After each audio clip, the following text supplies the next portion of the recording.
सुनिए मार्गशीर्ष मास के अंतिम शुक्रवार की व्रत कथा। किसी गांव में अनेक लोग रहा करते थे और सभी अपने अपने कामों में मग्न रहते थे। किसी को किसी का चिंता फिक्र परवाह था ही नहीं, सब अपने से ही मतलब रखते थे। इसी कारण से भजन कीर्तन, भक्ति भाव, दया माया, परोपकार जैसे संस्कार कम हो गए। उस गांव में बुराइयां बढ़ गई थी। शराब, जुआ, रेस, व्यभिचार, चोरी डकैती वगैरह बहुत गुना शहर में होता रहता था। इसके बावजूद उस गांव में कुछ अच्छे लोग भी रहा करते थे। ऐसे ही लोगों में शीला और उनके पति की गृहस्थी मानी जाती थी। शीला बहुत धार्मिक प्रवृत्ति की थी और उसका स्वभाव संतोषी था। उनका पति भी विवेकी और सुशील था। शीला और उसका पति कभी किसी की बुराई नहीं किया करते थे और प्रभु भजन में अच्छी तरह समय व्यतीत करते थे। शहर के लोग उनकी गृहस्थी की सराहना करते थे। देखते ही देखते दिन बीतने लगा, समय बदल गया। शीला का पति बुरे लोगों से दोस्ती कर बैठा। अब होना क्या था वो तो हम सभी जानते हैं। अच्छे संगति का असर हमेशा अच्छा ही होता है, बुरा संगति का असर हमेशा बुरा ही होता है। इसलिए हमें हमेशा अच्छे संगति से संगत रखना चाहिए, बुरे से नहीं। अब जब शीला का पति बूढ़े लोगों से दोस्ती कर बैठा, अब वह जल्द से जल्द करोड़पति बनने का ख्वाब देखने लगा। इसलिए वह गलत रास्ते पर चल पड़ा। फलस्वरूप वह रोडपति बन गया। कहा जाता है ना, लालच बुरी बला है, इसीलिए लालच नहीं करना चाहिए।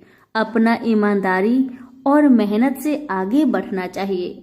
अब जब शीला का पति रोडपति बन गया, यानी रास्ते पर भटकते भिखारी जैसी उसकी हालत हो गई थी। शराब, जुआ, रेस, चरस, गांजा वगैरह बुरी आदतों में शीला का पति भी फंस चुका था। दोस्तों के साथ उसे भी शराब की आदत बुरी तरह लग गई थी। इस प्रकार उसने अपना सब कुछ रेस जुए में गवा दिया। अब तो शीला अपने पति के बर्ताव से बहुत दुखी रहने लगी, किंतु उसे भगवान पर भरोसा था कि सब कुछ ठीक हो जाएगा। यही सोचकर वह अपने पति के बुरे बर्ताव को सहने लगी। शीला अपना अधिकांश समय प्रभु की भक्ति में बिताने लगी। अचानक एक दिन दोपहर को उनके द्वार पर किसी ने दस्तक दिया। शीला ने द्वार खोलकर देखा कि एक माजी खड़ी थी। उनके चेहरे पर अलौकिक तेज निखर रहा था। उनकी आंखों में से मानो अमृत की वर्षा हो रहा था। उनका भव्य चेहरा करुणा और प्यार से छलक रहा था। उनको देखते ही शीला के मन में अपार शांति छा गई। सारी चिंता मिट गई। शीला के रोम रोम में आनंद छा गया। शीला उस माजी को आदर के साथ अपने घर ले आई। दुख का बात यह था कि शीला के घर में बैठाने के लिए कुछ भी नहीं था कि माजी को किस पर बैठाया जाए। बेचारी यह सोच विचार के उसने एक सकुचाकर एक फटी हुई चादर पर उनको बिठाया और शीला ने कहा, माजी, मेरे घर में और कुछ भी नहीं है जो मैं आपको बैठा सकूं, इसलिए माँ मुझे माफ करना, मैं आपको फटी हुई चादर पर बैठा रही हूँ। माँ तो शीला की बातों से मंद मंद मुस्कुरा रही थी। माँ तो शीला की हर कहानी को जानती थी कि उसका पति उसके साथ कैसा व्यवहार कर रहा है। बेचारी कितने दुख में है। शीला के बातें सुन माजी प्रेम भरी शब्दों से बोली, शीला, क्यों मुझे तुमने पहचाना नहीं? हर शुक्रवार को लक्ष्मी जी के मंदिर में भजन कीर्तन के समय मैं ही तो वहां आती हूँ। इसके बावजूद शीला कुछ नहीं समझ पा रही थी। फिर माँ जी ने कहा, तुम बहुत दिनों से मंदिर नहीं आ रही हो, अतः मैंने सोचा चलो मैं ही देख लेती हूँ। माँ जी के अति प्रेम भरे शब्दों से शीला का हृदय पिघल गया। उसकी आंखों में आंसू आ गए और वह बिलख बिलख कर जोर जोर से रोने लगी। शीला को रोते देखकर माँ जी ने कहा, बेटी, सुख और दुख तो धूप और छाव जैसे होते हैं। धैर्य रखो बेटी, धैर्य रखो। और तुझे क्या परेशानी है, मुझे सारी परेशानी बता दे। माँ जी के व्यवहार से शीला को काफी संबल मिला और सुख की आस में उसने माँ जी को अपनी सारी दुख की कहानी सुना दी। कहानी सुनकर माँ जी ने कहा, कर्म की गति न्यारी होती है। हर इंसान को अपने कर्म भुगतने ही पड़ते हैं। इसलिए बेटी, तू चिंता मत कर, अब तू कर्म भुगत चुकी है। अब तुम्हारे सुख के दिन अवश्य आएगी। तू माँ लक्ष्मी जी की भक्त है। माँ लक्ष्मी जी तो प्रेम और करुणा की अवतार है। वे अपनी भक्तों पर हमेशा ममता छिड़कती है। इसलिए तू धैर्य रखकर माँ लक्ष्मी का व्रत कर, इससे सब कुछ ठीक हो जाएगा।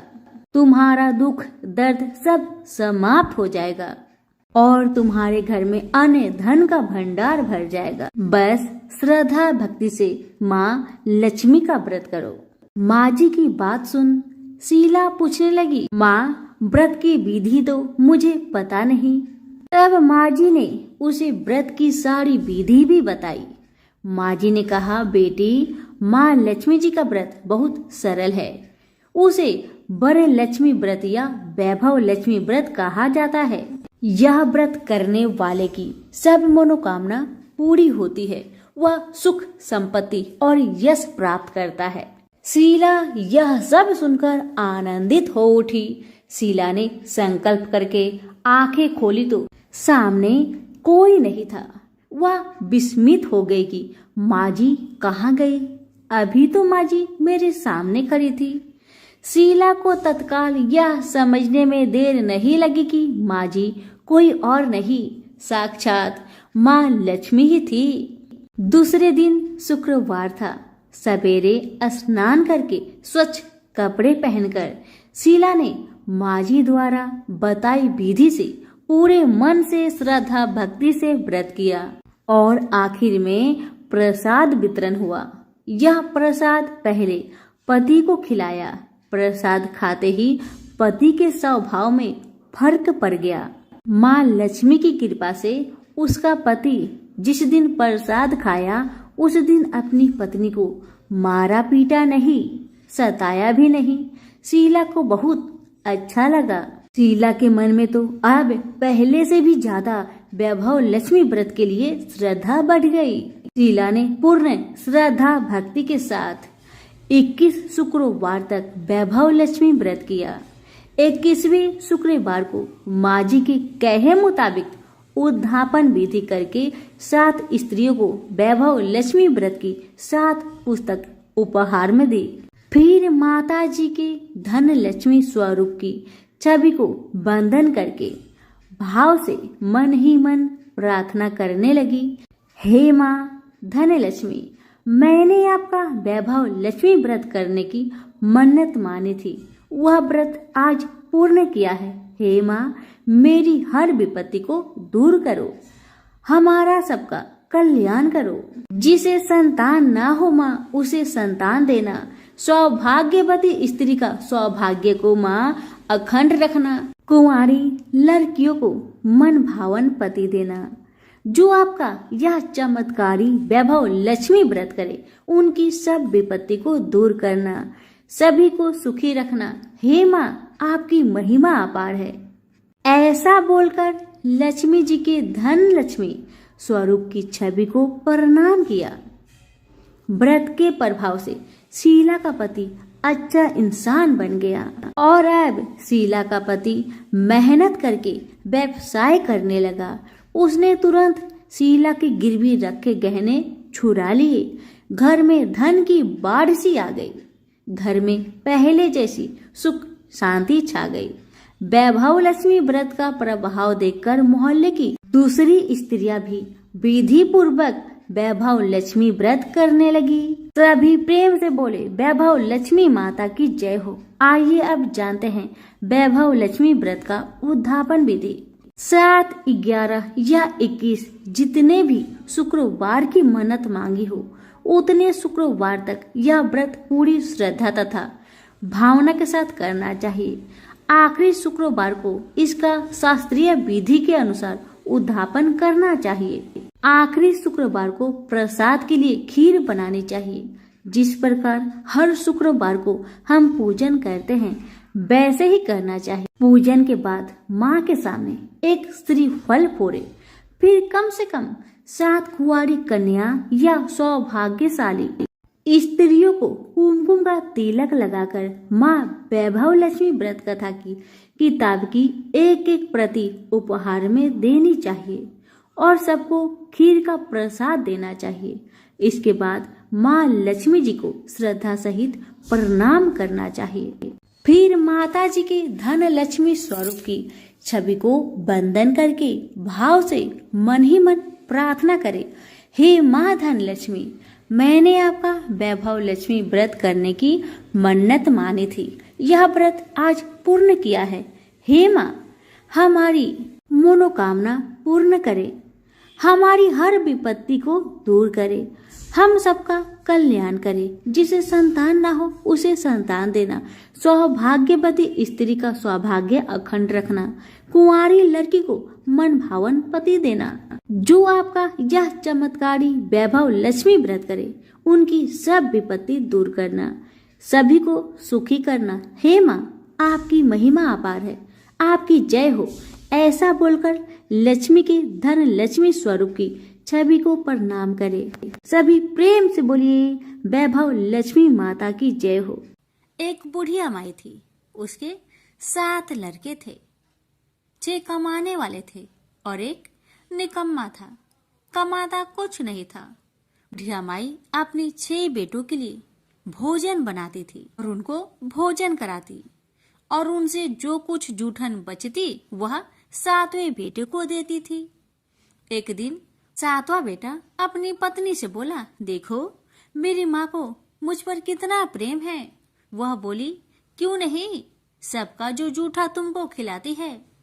वह बोला, ऐसा नहीं हो सकता, मैं जब तक अपनी आंखों से ना देख लूं मैं मान नहीं सकता कि मेरी माँ मेरे साथ ऐसा कर सकती है। कुछ दिन बाद त्योहार आया। घर में 7 प्रकार के भोजन और चूरमे के लड्डू बने। अब सबसे छोटे लड़के ने यानी कि 7वें लड़के ने अपना सिर दुखने का बहाना बनाया और पतला चादर ओढ़कर रसोई घर में सो गया, ये देखने के लिए कि मेरी माँ मुझे जूठे भोजन देती है या फिर बनाई हुई ताजी भोजन देती है। लड़का झूठ मूठ का सोने के नाटक करके रसोई घर में सोया हुआ है। वह पतले चादर के अंदर से सब कुछ देख रहा था। तभी 6 भाई भोजन करने आए। उसने देखा माँ ने उनके लिए सुंदर आसन बिछाया, नाना प्रकार की रसोई परोसी और आग्रह करके उन्हें जिमाया और वह देखता रहा। तब 6 भाइयों ने भोजन करके उठा।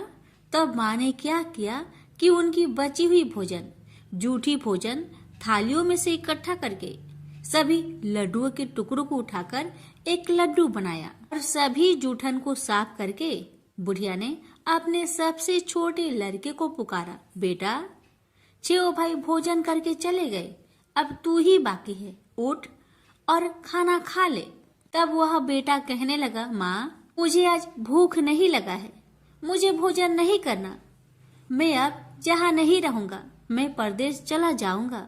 अपने बेटे की बातें सुन माँ ने कहा, बेटा तू कल जाना चाहता है ना, कल क्यों जाएगा, तुम आज ही चला जा।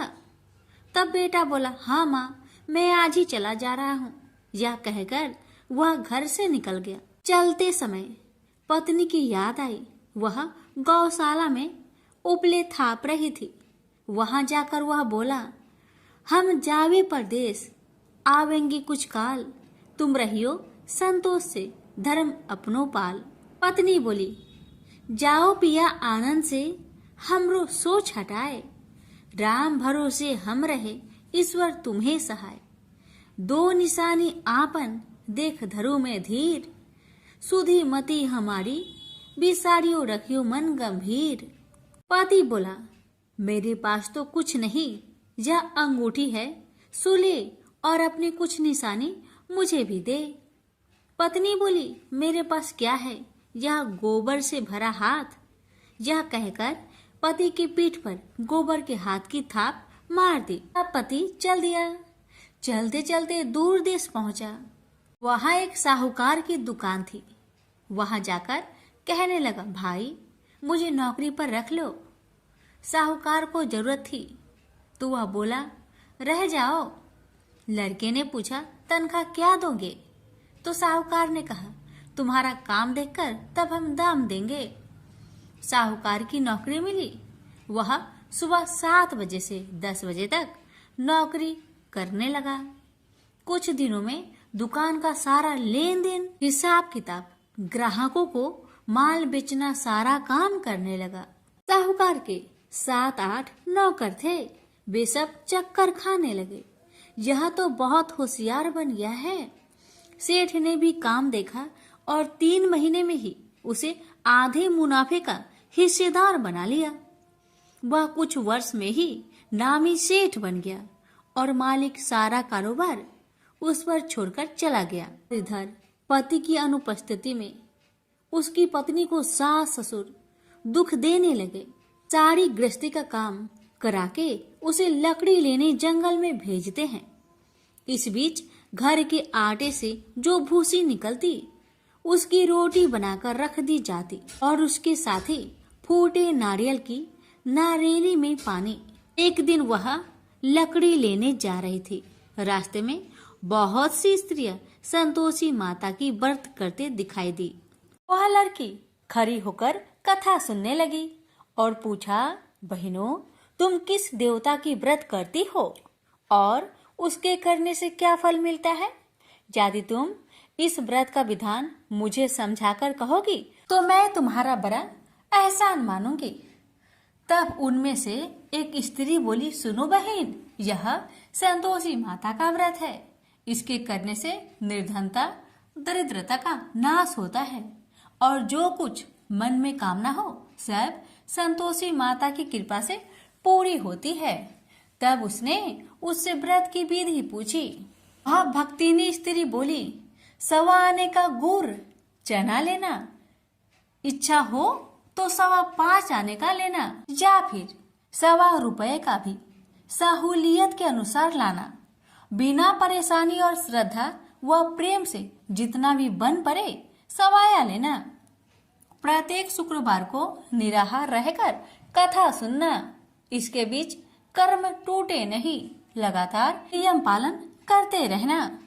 सुनने वाला कोई न मिले तो घी का दीपक जला उसके आगे या जल के पात्र के सामने रखकर कथा कहना। जब कार्य सिद्ध न हो नियम का पालन करना और कार्य सिद्ध हो जाने पर व्रत का उद्यापन करना। 3 मास में माता फल पूरा करती है। यदि किसी के ग्रह खोटे भी हो तो भी माता वर्ष भर में कार्य सिद्ध करती है।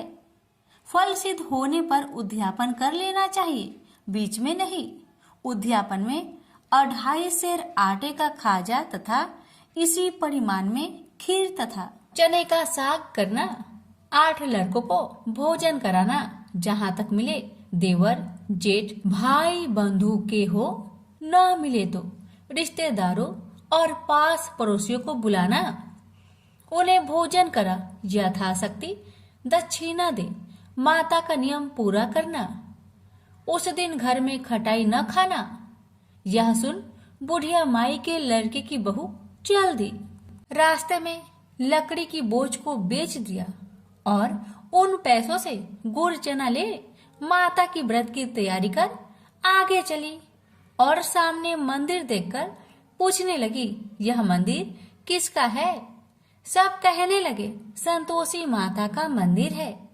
यह सुनकर माता के मंदिर में जाकर चरणों में लौटने लगी। दीन हो विनती करने लगी, माँ मैं निपट अज्ञानी हूँ, व्रत के कुछ भी नियम नहीं जानती, मैं दुखी हूँ। हे माँ जगत जननी मेरा दुख दूर कर, मैं तेरी शरण में आई हूँ। माता को दया आई। एक शुक्रवार बीता कि दूसरे को उसके पति का पत्र आया और तीसरे शुक्रवार को उसका भेजा हुआ पैसा आ पहुंचा। यह देख जेठ जेठानी मुंह सिडोकने लगी। लड़के ताने देने लगे। काकी के पास पत्र आने लगे, रुपया आने लगा। अब तो काकी की खातिर बढ़ेगी। बेचारी सरलता से कहती, भैया कागज आवे रुपया आवे, हम सब के लिए अच्छा है।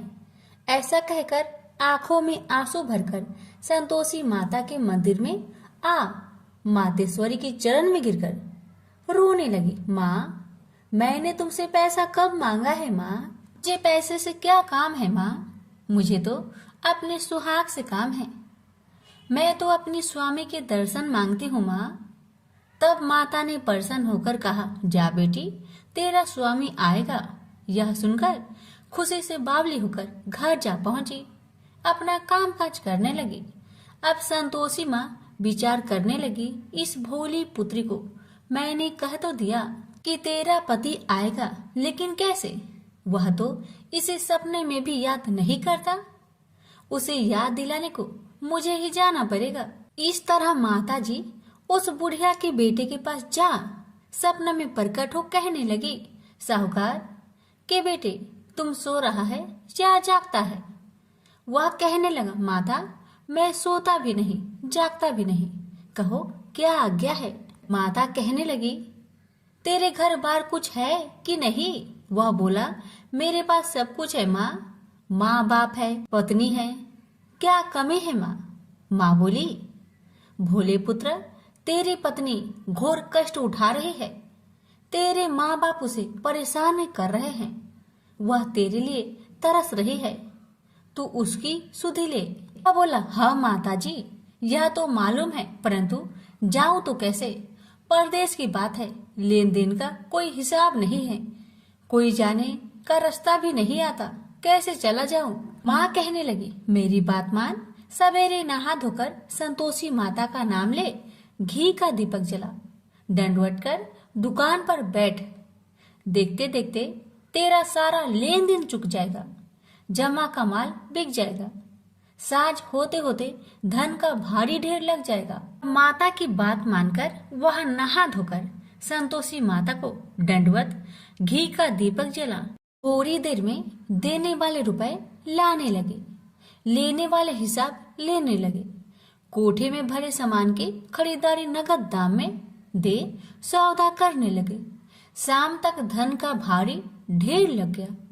मन में माता का नाम ले चमत्कार देख प्रसन्न होकर घर ले जाने के वास्ते गहना कपड़ा सामान खरीदने लगा। यह काम से निपट तुरंत घर को रवाना हुआ। उधर उसकी पत्नी जंगल में लकड़ी लेने जाती है। लौटते वक्त माता जी के मंदिर में विश्राम करती है। वह तो उसके प्रतिदिन रुकने का जो स्थान ठहरा। धूल उड़ती देख वह माता से पूछती है, हे माता यह धूल कैसे उड़ रही है? माता कहती है, हे पुत्री तेरा पति आ रहा है, अब तू ऐसा कर लकड़ियों के 3 बोझ बना ले, एक नदी के किनारे रख और दूसरा मेरे मंदिर पर व तीसरा अपने सिर पर। तेरे पति को लकड़ियों का गट्टर देख मोह पैदा होगा, वह यहाँ रुकेगा, नाश्ता पानी खाकर माँ से मिलने जाएगा। तब तू लकड़ियों का बोझ उठाकर जाना और चौक में गट्टर डालकर जोर से आवाज देकर कहना, लो सासू जी लकड़ियों का गट्टर लो, भूसी की रोटी दो, नारियल की खोपरे में पानी दो, आज मेहमान कौन आया है? माता जी बहुत अच्छा कहकर वह प्रसन्न मन से लकड़ियों के 3 गट्टर बनाई, एक नदी के किनारे पर और एक माता जी के मंदिर पर रखा।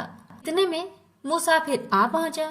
सूखी लकड़ी देख उसकी इच्छा उत्पन्न हुई कि हम यहीं पर विश्राम करें और भोजन बनाकर खा पीकर गांव जाए। इसी तरह रुककर भोजन बना, विश्राम करके गांव को गया। सबसे प्रेम से मिला। उसी समय सिर पर लकड़ी का गट्टर लिए वह उतावली सी आती है।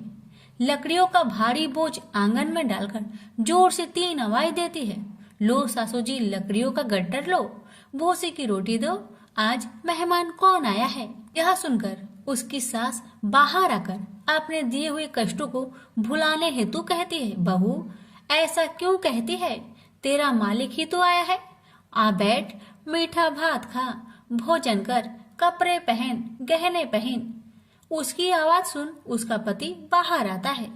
अंगूठी देख व्याकुल हो जाता है और माँ से पूछता है, माँ यह कौन है। माँ ने कहा, बेटा यह तेरी पत्नी है। जब से तू गया है तब से सारे गांव में भटकती फिरती है, घर का कामकाज कुछ नहीं करती, 4 पहर आकर खा जाती है।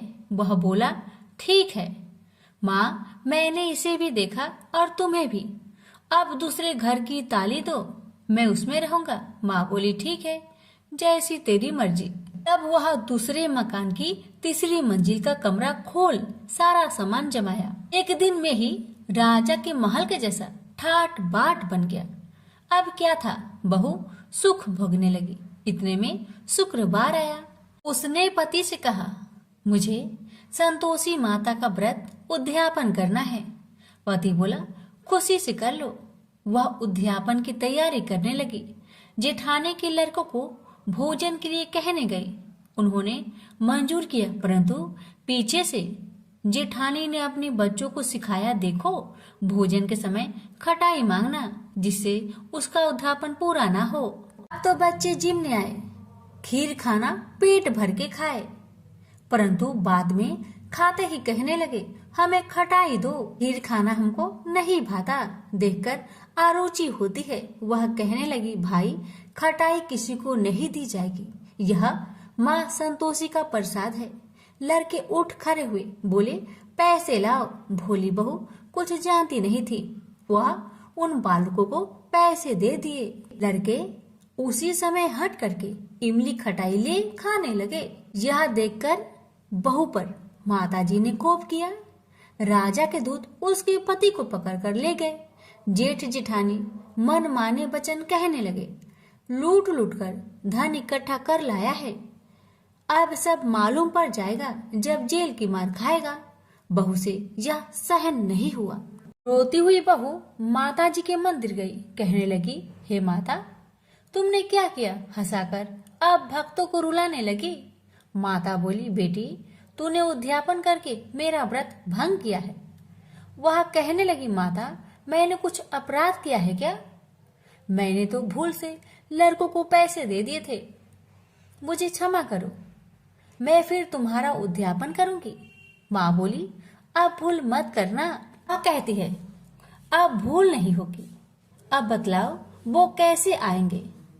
माँ बोली, जा पुत्री, तेरा पति तुझे रास्ते में आता मिलेगा। वह निकली, राह में पति आता मिला। वही पूछी, कहाँ गए थे? वह कहने लगा, इतना धन जो जमाया है उसका टैक्स राजा ने मांगा था, वह भरने गया था। वह परेशान हो बोली, भला हुआ, अब घर को चलो। कुछ दिन बाद फिर शुक्रवार आया। फिर वह बोली, मुझे माता का उद्यापन करना है। पति ने कहा, करो। पत्नी फिर जेठ के लड़कों को भोजन को कहने गई। ठानी ने 1-2 बातें सुनाई। सब लड़कों को सिखाने लगी, तुम सब लोग पहले ही खटाई मांगना। लड़के भोजन से पहले कहने लगे, हमें खीर नहीं खाना, हमारा जी बिगड़ता है, कुछ खटाई खाने को दो। वह बोली, खटाई किसी को नहीं मिलेगा, आना हो तो आओ। वह ब्राह्मण के लड़के को लाकर भोजन कराने लगी। यथाशक्ति दक्षिणा की जगह 1-1 फल उन्हें दिया। संतोषी माता प्रसन्न हुई। माता की कृपा होते ही 9वें मास में उसके चंद्रमा के समान सुंदर पुत्र प्राप्त हुआ। पुत्र को पाकर प्रतिदिन माताजी के मंदिर में जाने लगी। माँ ने सोचा, यह रोज आती है, आज क्यों न आए, इसके घर चलो। यह विचार कर माता ने भयानक रूप बनाया। गुड़ चने से सना मुख, ऊपर सूर्य के समान होठ, उस पर मक्खियां भीन भीन कर रही थी। दहली पर पैर रखते ही उसकी सास चिल्लाई, देखो रे देखो, कोई चुड़ैल डाकिन चली आ रही है। लड़कों, इसे भगाओ, नहीं तो किसी को खा जाएगी। लड़के भागने लगे, चिल्लाकर खिड़की बंद करने लगे। बहू रोशनदान में देख रही थी। प्रसन्नता से पगली बन चिल्लाने लगी, आज मेरी माँ मेरे घर आई है, आज मेरी माता मेरे घर आई है। वह बच्चों को दूध पीने से हटाती थी।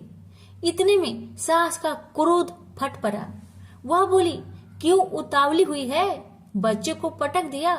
इतने में माँ के प्रताप से लड़के ही लड़के नजर आने लगे। वह बोली, माँ, जिसका मैं व्रत करती हूँ, यह वही संतोषी माता है। सबने माता जी के चरण पकड़ लिए और विनती कर कहने लगे, हे माता, हम मूर्ख हैं, अज्ञानी हैं, तुम्हारे व्रत की विधि हम नहीं जानते। व्रत भंग कर हमने बड़ा अपराध किया है। जग माता, आप हमारा अपराध क्षमा करो। इस प्रकार माता प्रसन्न हुई। बहू को प्रसन्न हो जैसा फल दिया, वैसा माता सबको दे। जो पढ़े उसका मनोरथ पूर्ण हो, जो सुने उसका भी मनोरथ पूर्ण हो। प्रेम से बोलिए संतोषी माता की जय। अन्नपूर्णा माता के महाव्रत की कथा। एक समय की बात है। काशी निवासी धनंजय की पत्नी का नाम सुलक्षणा था। उसे अन्य सब सुख प्राप्त थे, केवल निर्धनता ही उसके दुख का एकमात्र कारण था। यह दुख उसे हर समय सताता रहता था। एक दिन सुलक्षणा पति से बोली, स्वामी, आप कुछ उद्यम करो तो काम चले। इस प्रकार कब तक काम चलेगा? सुलक्षणा की बात धनंजय के मन में बैठ गई और वह उसी दिन विश्वनाथ शंकर जी को प्रसन्न करने के लिए बैठ गया और कहने लगा, हे देवाधिदेव विश्वेश्वर, मुझे पूजा पाठ कुछ नहीं आता है, केवल आपके भरोसे बैठा हूँ। इतनी विनती करके वह 2-3 दिन भूखा प्यासा बैठा रहा। यह देखकर भगवान शंकर उसके कानों में अन्नपूर्णा अन्नपूर्णा अन्नपूर्णा इस प्रकार 3 बार कहा। यह कौन क्या कह गया? इसी सोच में धनंजय पड़ गया कि मंदिर से आते ब्राह्मणों को देखकर पूछने लगा, पंडित जी, अन्नपूर्णा कौन है? ब्राह्मणों ने कहा, तू अन्न छोड़ बैठा है, सो तुझे अन्न की ही बात सूझती है। जा घर जाकर अन्न ग्रहण कर। धनंजय घर गया, स्त्री से सारी बात कही। वह बोली, नाथ, चिंता मत करो, स्वयं शंकर जी ने आपको यह मंत्र दिया है, वे स्वयं ही खुलासा करेंगे। आप फिर जाकर उनकी आराधना करो। धनंजय फिर जैसा कि तैसा पूजा में बैठ गया। रात्रि में शंकर जी ने आज्ञा दी और कहा, तू पूर्व दिशा में चला जा। वह अन्नपूर्णा का नाम जपता जाता और रास्ते में फल खाता, झरनों का पानी पीता जाता। इस प्रकार कितने ही दिनों तक चलता गया। वहां उसे चांदी सी चमकती वन की शोभा देखने में आई। सुंदर सरोवर देखने में या उसके किनारे कितनी ही अप्सराएं झुंड बनाए बैठी थी। एक कथा सुनती और सब मिलकर माँ अन्नपूर्णा इस प्रकार बार बार कहती थी। यह अगहन मास की उजेली रात्रि थी और आज से ही व्रत का आरंभ था। जिस शब्द की खोज करने वहां निकला था वह उसे वहां सुनने को मिला। धनंजय ने उनके पास जाकर पूछा, हे देवियों, आप यह क्या करती हो? उन सब ने कहा, हम सब माँ अन्नपूर्णा का व्रत करती हैं। धनंजय ने पूछा, व्रत पूजा करने से क्या होता है? यह किसी ने किया भी है? इसे कब किया जाए? कैसा व्रत है और कैसी विधि है? मुझसे भी विस्तार से बताओ। वे कहने लगी, इस व्रत को सब कोई कर सकते हैं। 21 दिन तक के लिए 21 गांठ का सूत लेना चाहिए। 21 दिन यदि ना बने तो एक दिन उपवास करे, या भी ना बने तो केवल कथा सुनकर प्रसाद ले। निराहार रहकर कथा कहे, कथा सुनने वाला कोई ना मिले तो पीपल के पत्तों को रख सुपारी या घृत कुमारी वृक्ष को सामने कर दीपक को साक्षी कर सूर्य, गाय, तुलसी या महादेव को बिना कथा सुनाए मुख में दाना न डाले। यदि भूल से कुछ पड़ जाए तो एक दिवस फिर उपवास करे। व्रत के दिन क्रोध ना करे और झूठ ना बोले। धनंजय बोला, इस व्रत के करने से क्या होगा? वे कहने लगी, इसके करने से अंधों को नेत्र मिले, लुल्लू को हाथ मिले, निर्धन के घर धन आए, बाझीन को संतान मिले, मूर्ख को विद्या आए। जिस कामना से व्रत करे माँ उसकी इच्छा पूरी करती है। वह कहने लगा, बहिनों, मेरे पास भी धन नहीं है, विद्या नहीं है, कुछ भी तो नहीं है। मैं तो दुखिया ब्राह्मण हूँ, मुझे इस व्रत का सूत दोगी? हाँ भाई, तेरा कल्याण हो, हम तुम्हें अवश्य देंगे। ले इस व्रत का मंगल सूत्र ले। धनंजय ने व्रत किया। व्रत पूरा हुआ तभी सरोवर में से 21 खंड की स्वर्ण सीरी हीरा मोती जरी हुई प्रकट हुई। धनंजय अन्नपूर्णा अन्नपूर्णा कहता जाता था। इस प्रकार कितनी ही सीढ़ियां उतर गया तो क्या देखता है कि करोड़ों सूर्य से प्रकाशमान अन्नपूर्णा का मंदिर है। उसके सामने स्वर्ण सिंहासन पर माता अन्नपूर्णा विराजमान है। सामने भिक्षा हेतु शंकर भगवान खड़े हैं। देवंगनाएं चवर डुलाती है, कितने ही हथियार बंधे पहरा देती हैं। धनंजय दौड़कर जगदम्बा के चरणों में गिर गया। देवी उसके मन का कलेश जान गई। धनंजय कहने लगा, माता, आप तो अंतर्यामी हो, आपको अपनी दशा क्या बताओ? माता बोली, मेरा व्रत किया है, क्या संसार तेरा सत्कार करेगा। माता ने धनंजय की जिह्वा पर बीज मंत्र लिख दिया। अब तो उसके रोम रोम में विद्या प्रकट हो गई। इतने में क्या देखता है कि वह काशी विश्वनाथ के मंदिर में खड़ा है। माँ का वरदान ले धनंजय घर आया।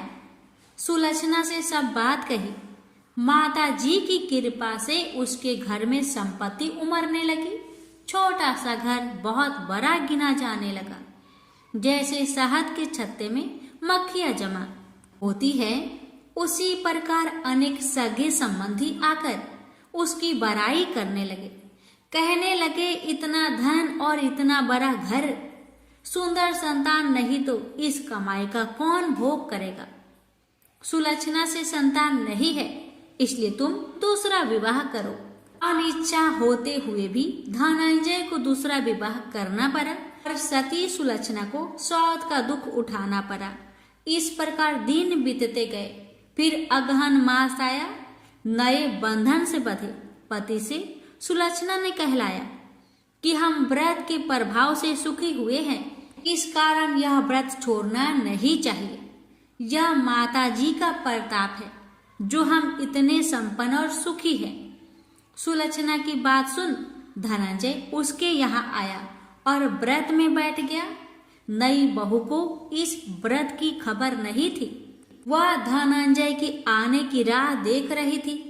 दिन बीतते गए और व्रत पूर्ण होने में 3 दिवस बाकी थे कि नई बहू को खबर पड़ी। उसके मन में ईर्ष्या की ज्वाला दहक रही थी। सुलक्षणा के घर आ पहुंची और उसने वहां भगदड़ मचा दी। वह धनंजय को अपने साथ ले गई। नए घर में धनंजय को थोड़ी देर के लिए निद्रा ने आ दबाया। इसी समय नई बहू ने उसका व्रत का सूत तोड़कर आग में फेंक दिया। अब तो माता जी का कोप जाग गया। घर में अकस्मात आग लग गई। सब कुछ जलकर खाक हो गया। सुलक्षणा जान गई और पति को फिर अपने घर ले आई। नई बहू रूठ कर पिता के घर जा बैठी। पति को परमेश्वर मानने वाली सुलक्षणा बोली, नाथ घबराना नहीं, माता जी की कृपा अलौकिक है। पुत्र कुपुत्र हो जाता है पर माता कुमाता नहीं होती। अब आप श्रद्धा और भक्ति से आराधना शुरू करो, वे जरूर हमारा कल्याण करेगी। धनंजय फिर माता के पीछे पड़ गया। फिर वही सरोवर सीढ़ी पर कट हुई, उसमें माँ अन्नपूर्णा कहकर वह उतर गया। वहां जा माता जी के चरणों में रुदन करने लगा। माता प्रसन्न हो बोली, यह मेरी स्वर्ण की मूर्ति ले, उसकी पूजा करना, तू फिर सुखी हो जाएगा। जा, तुझे मेरा आशीर्वाद है। तेरी स्त्री सुलक्षणा ने श्रद्धा से मेरा व्रत किया है, उसे मैंने पुत्र दिया है। धनंजय ने आंखें खोली तो खुद को काशी विश्वनाथ के मंदिर में खड़ा पाया। वहां से फिर उसी प्रकार घर को आया। इधर सुलक्षणा के दिन चढ़े और महीने पूरे होते ही पुत्र का जन्म हुआ। गांव में आश्चर्य की लहर दौड़ पड़ी। इस प्रकार उसी गांव के निसंतान सेठ के पुत्र होने पर उसने माता अन्नपूर्णा का मंदिर बनवा दिया। उसमें माताजी धूमधाम से पधारी, यज्ञ किया और धनंजय को मंदिर के आचार्य का पद दे दिया। जीविका के लिए मंदिर की दक्षिणा और रहने के लिए बड़ा सुंदर सा भवन दिया। धनंजय स्त्री पुत्र सहित वहां रहने लगा। माताजी की चढ़ावे में भरपूर आमदनी होने लगी।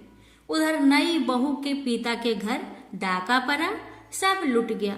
वे भीख मांगकर पेट भरने लगे। सुलक्षणा ने यह सुना तो उन्हें बुला भेजा, अलग घर में रख लिया और उनके अन्य वस्त्र का प्रबंध कर दिया। धनंजय, सुलक्षणा और उसका पुत्र माताजी की कृपा से आनंद से रहने लगे। माताजी ने जैसे इनके भंडार भरे वैसे सबके भंडार भरे। प्रेम से बोलिए, अन्नपूर्णा माता जी की जय। हर हर महादेव। माता पार्वती की जय। एक बार की बात है, राजा बलि समय बिताने के लिए एकांत स्थान पर गधे के रूप में छिपे हुए थे। देवराज इंद्र उनसे मिलने के लिए उन्हें ढूंढ रहे थे। एक दिन इंद्र ने उन्हें खोज निकाला। उनके छिपने का कारण जानकर उन्हें काल का महत्व बताया, साथ ही उन्हें तत्व ज्ञान का बोध कराया। तभी राजा बलि के शरीर से एक दिव्य रूप आत्मा स्त्री निकली। उसे देखकर इंद्र ने पूछा, दैत्यराज, यह स्त्री कौन है? देवी, मानुषी अथवा असुरी शक्ति में से कौन सी शक्ति है? राजा बलि बोले, देवराज, ये देवी तीनों शक्तियों में से कोई नहीं है, आप स्वयं पूछ ले। इंद्र के पूछने पर वे शक्ति बोली, देवेंद्र, मुझे ना तो दैत्यराज बलि जानते हैं और ना ही तुम या कोई अन्य देवगण। पृथ्वी लोक पर मुझे अनेक नामों से पुकारते हैं, जैसे श्री, लक्ष्मी आदि। इंद्र बोले, देवी, आप इतने समय से राजा बलि के पास है, लेकिन ऐसा क्या कारण है कि आप उन्हें छोड़कर मेरी ओर आ रही हैं? लक्ष्मी बोली, देवेंद्र, मुझे मेरे स्थान से कोई भी हटा या डिगा नहीं सकता। मैं सभी के पास काल के अनुसार आती जाती रहती हूँ। जैसा काल का प्रभाव होता है, मैं उतने ही समय तक उसके पास रहती हूँ। अर्थात मैं सामान्य अनुसार एक को छोड़कर दूसरे के पास निवास करती हूँ। इंद्र बोले, देवी, आप असुरों के यहाँ निवास क्यों नहीं करती? लक्ष्मी बोली, देवेंद्र, मेरा निवास वहीं होता है जहाँ सत्य हो, धर्म के अनुसार कार्य होते हो, व्रत और दान देने के कार्य होते हो। लेकिन असुर भ्रष्ट हो रहे हैं। ये पहले इंद्रियों को बस में कर सकते थे, सत्यवादी थे, ब्राह्मणों की रक्षा करते थे, पर अब इनके ये गुण नष्ट होते जा रहे हैं। ये तप उपवास नहीं करते, यज्ञ हवन दान आदि से इनका कोई संबंध शेष नहीं है। पहले ये रोगी स्त्रियों, वृद्धों, दुर्बलों की रक्षा करते थे। गुरुजन का आदर करते थे, लोगों को क्षमादान देते थे। लेकिन अब अहंकार, मोह, लोभ, क्रोध, आलस्य, अविवेक, काम आदि ने इनके शरीर में जगह बना लिया है।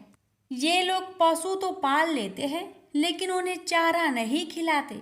उनका पूरा दूध निकाल लेते हैं और पशुओं के बच्चे भूख से चित्कारते हुए मर जाते हैं। ये अपने बच्चों का लालन पालन करना भूलते जा रहे हैं। इनमें आपसी भाईचारा समाप्त हो गया है। लूट, खसोट, हत्या, व्यभिचार, कलह, स्त्रियों की पतिव्रता नष्ट करना ही इनका धर्म हो गया है। सूर्योदय के बाद तक सोने के कारण स्नान ध्यान से ये विमुख होते जा रहे हैं। इसलिए मेरा मन इनसे उचट गया है। देवताओं का मन अब धर्म में आसक्त हो रहा है, इसलिए अब मैं इन्हें छोड़कर देवताओं के पास निवास करूंगी। मेरे साथ श्रद्धा, आशा, क्षमा, जया, शांति, संतति, धृति और विजिति, ये 8 देवियां भी निवास करेगी। देवेंद्र, अब आपको ज्ञात हो गया होगा कि मैंने इन्हें क्यों छोड़ा है।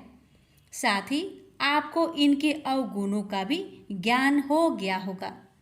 तब इंद्र ने लक्ष्मी जी को प्रणाम किया और उन्हें आदर सहित स्वर्ग ले गए। प्रेम से बोलिए लक्ष्मी माता की जय। हे लक्ष्मी माता, आपकी कथा कहने वाले, सुनने वाले, हुक्कार भरने वाले सभी भक्तों पर अपनी कृपा सदा सर्वदा बनाए रखना। एक बूढ़ा ब्राह्मण था। वह रोज पीपल को जल से सींचता था। पीपल में से रोज एक लड़की निकलती और कहती, पिताजी मैं आपके साथ जाऊंगी। यह सुनते सुनते बूढ़ा दिन व दिन कमजोर होने लगा। तो बुढ़िया ने पूछा कि क्या बात है।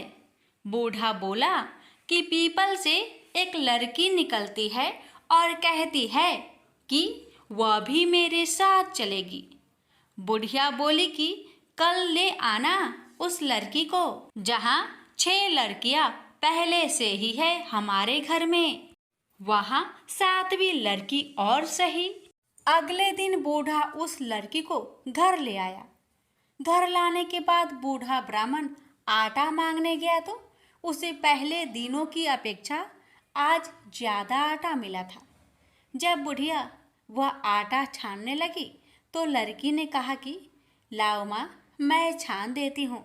जब वह आटा छानने बैठी तो पारात भर गई। उसके बाद माँ खाना बनाने जाने लगी तो लड़की बोली कि आज रसोई मैं जाऊंगी। तो बुढ़िया बोली कि ना, तेरे हाथ जल जाएंगे। लेकिन लड़की नहीं मानी और वह रसोई में खाना बनाने गई तो उसने तरह तरह के 36 व्यंजन बना डाले और आज सभी ने भरपेट खाना खाया। इससे पहले वह आधा पेट भूखा ही रहते थे। रात हुई तो बुढ़िया का भाई आया और कहने लगा कि दीदी मैं खाना खाऊंगा। बुढ़िया परेशान हो गई कि अब खाना कहाँ से लाएंगे।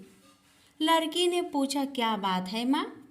उसने कहा कि तेरा मामा आया है और रोटी खाएगा, लेकिन रोटी तो सबने खा ली है, अब उसके लिए कहाँ से लाऊंगी। लड़की बोली कि तू चिंता मत कर, मैं बना दूंगी। और वह रसोई में गई और मामा के लिए 36 व्यंजन बना दिए। मामा ने भरपेट खाया और कहा भी कि ऐसा खाना इससे पहले उसने कभी नहीं खाया है। बुढ़िया ने कहा कि भाई तेरी पावनी भांजी है, उसी ने बनाया है। शाम हुई तो लड़की बोली कि माँ चौका लगा के चौके का दिया जला देना, कोठे में मैं सोऊंगी।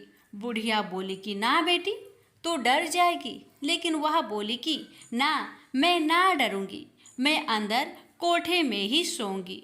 वह कोठे में ही जाकर सो गई। आधी रात को लड़की उठी और चारों ओर आंख मारी तो धन ही धन हो गया। वह बाहर जाने लगी तो एक बूढ़ा ब्राह्मण सो रहा था। उसने देखा तो कहा कि बेटी तू कहाँ चली।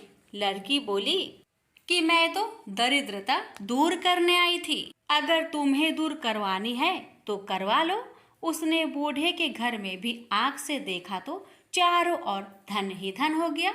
सुबह सवेरे सब उठे तो लड़की को ना पाकर उसे ढूंढने लगे कि पावनी बेटी कहाँ चली गई। बूढ़ा ब्राह्मण बोला कि वह तो लक्ष्मी माता थी जो तुम्हारे साथ मेरी दरिद्रता भी दूर कर गई। हे लक्ष्मी माता, जैसे आपने उनकी दरिद्रता दूर की वैसे ही सबकी करना।